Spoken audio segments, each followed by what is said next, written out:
This is 1972. Balaban's opened in April of 1972, and Duff's opened in July of 1972.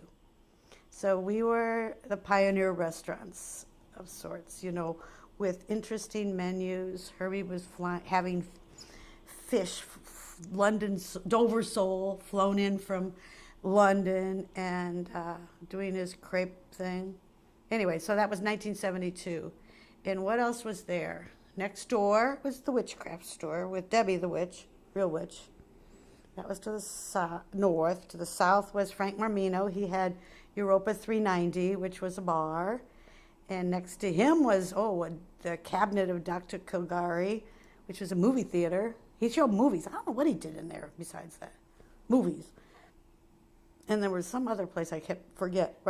Pete Rothschild was to the north of the witchcraft store. He was called then Ultra Alternate. His shop was called that. It was an interesting group, and there were quite a few antique stores because it was the beginning of the end for Gaslight Square. So a lot of the antique stores that were down in Gaslight Square were moving to the Central West End. Scotty Draper was one.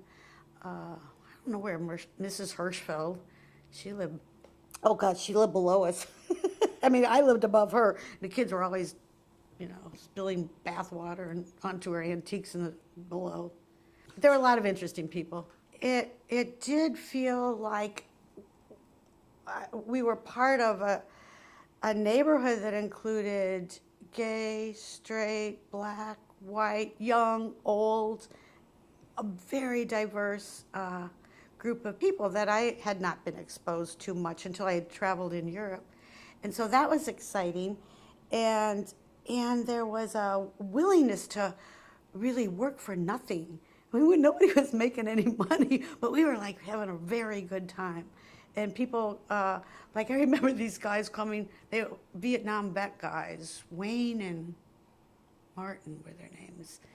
We hired quite a few of them, and they came in with dishwashers, and other people would say, well, even the day we opened, nobody had worked in a restaurant, right? So I'd say, okay, well, Mark, what do you want to do? I think I'd like to be a waiter. Okay, you're a waiter. Now, what about you? Well, I'm not coming upstairs. I'll stay down and wash the dishes. And we didn't have a bar, so we couldn't even have a bartender. So we people did what they wanted to do, and then we did it, sort of.